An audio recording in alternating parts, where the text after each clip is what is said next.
My first thought, for some reason, on the occasion of Bob Dylan's 80th birthday was to look up what the 80th wedding anniversary material is, and it's oak, which seems pretty appropriate. This is Bob Dylan's 80th birthday, but, it's an anniversary of sorts, and at this point I think he's kind of a cultural oak, this towering object that seems like it's been around forever. And like it will continue to be. In the Bible, Isaiah calls the Israelites oaks of righteousness.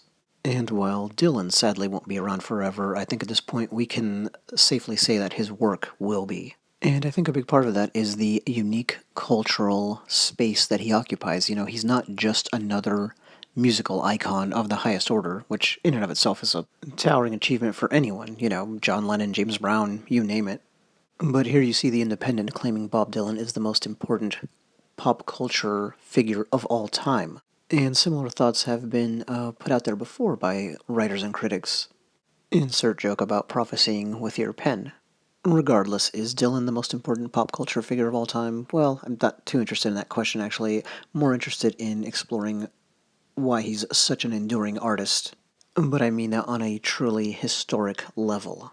Here he is when he received the Kennedy Center honors. Gregory Peck gave the induction speech, and I think he summed it up really, really well.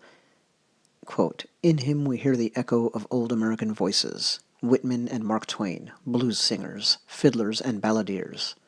Bob Dylan's voice reaches just as high, and it will linger just as long." And there really is something to that. Dylan is an inheritor and propagator of the American literary and poetic tradition. Plenty of people have commented on how he really does seem to be this throwback to kind of a, Stephen Crane, to add one more name, kind of America and art. And then he goes out of his way to almost portray himself visually as such. When you see him in concert, which I've happily done many times, he really does dress more like someone from the 1800s than the 1900s, and here we are in the 2000s. Speaking of centuries, Dylan, of course, had his greatest output in the 20th century, and I think he's kind of a Hemingway-esque figure in that regard as well. Both of them, these Midwestern writers with very American sensibilities who kind of took over the world, and of course they both share a prize, the Nobel Prize in Literature. Nothing speaks more to his peculiar rock star slash literary icon status than, of course, that.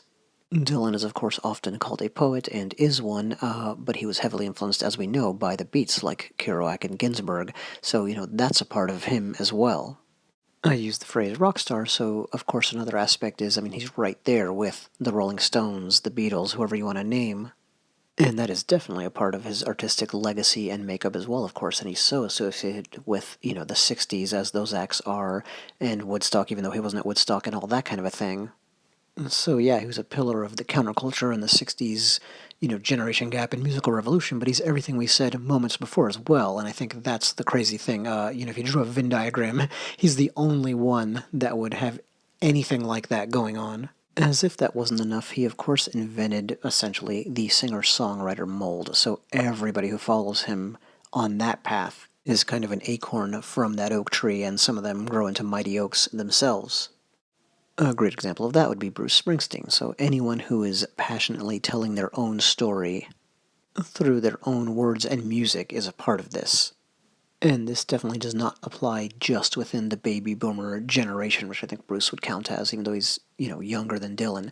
There's a fun tradition where every great new singer-songwriter is thought of as possibly being the next Dylan. So here's Courtney Barnett, who is absolutely fantastic, by the way, and even just up to the minute, right? Billie Eilish. It took me 2 seconds to Google and find a comparison of Billie Eilish to Dylan. That's how big his influence is, how almost, never-ending that shadow that he casts is. And ask yourself when the last time is that you read an article that says, is this band the next Beatles or Rolling Stones? Much less is there this ongoing tradition of looking at upcoming acts and saying, is this it? Have we found the next, whoever? I would say no, there just isn't. Anyway, the thing I'll mention least is what's often mentioned the most is, of course, this voice of a generation moniker. That is, of course, a rare distinction as well. I think David Bowie put it really well in his song for Bob Dylan. That's the title of the song. Quote, "And you sat behind a million pair of eyes and told them how they saw," end quote.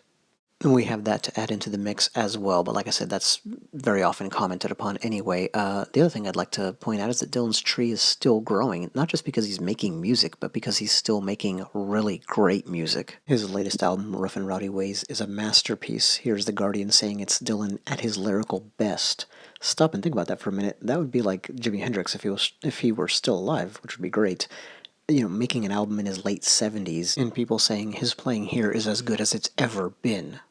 Here's Rolling Stone, and they've obviously been in love with him forever, but still, I think they're right when they say he's, exploring new ground. Imagine, not just new for him, new for anybody, and that's at this stage of his career.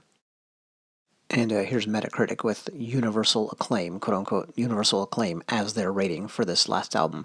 But it's not just the last album. Arguably, Dylan's last 6 albums of original material were all great, and 5 of the last 6 are considered masterpieces of varying degrees. That's an incredible, really unprecedented, unparalleled run for any musical great at this stage of their life. That's why he's honored by world leaders and has every award imaginable. From the Nobel Prize to his Pulitzer Prize to his Oscar to the Kennedy Center Honors to being a member of the Legion of Honor in France and, honorary PhDs in music from America and Scotland. Here's Dylan looking typically unhappy to be honored. His accolades, never-ending accolades from the academic world, here's the Cambridge Companion to Bob Dylan, I think speak to that enduring quality of his work that I mentioned. All I had to do was Google Bob Dylan / Harvard to find a Harvard professor, he's from the Department of the Classics, who lists Bob Dylan as one of his research interests. Along with historiography, Latin literature, Hellenistic poetry, that kind of thing. I've been very fortunate to meet Sir Christopher Ricks, pictured here, twice. He was at one point, he's still an English professor, but he was the professor of poetry at Oxford and wrote a nice long book plumbing through Dylan's lyrics. Meanwhile, this book here was written by Sean Wilentz, who is a professor of history at Princeton. I thought this one was pretty funny. Biomedical researchers got caught continually sneaking Dylan references into their research papers. I could go on, a poet laureate, I think it was from England, anyway, who, admitted to listening to Dylan every single day. Honestly, what other musical icon would the LA Times say this about without a hint of irony? Bob Dylan, the Homer of our time. Wow, talk about enduring. Homer, by the way, being a Greek, and the oak tree being sacred to Zeus, as well as to Thor and others from other mythologies. Mythologically, by the way, the oak tree is often associated with strength, knowledge, wisdom, nobility, resistance, size, and longevity. Pretty appropriate, I would say. 80 years after his birth, Dylan's towering cultural oak still stands as strong as ever, and it is going to be around for as long as people remain fascinated with language and music. Thanks.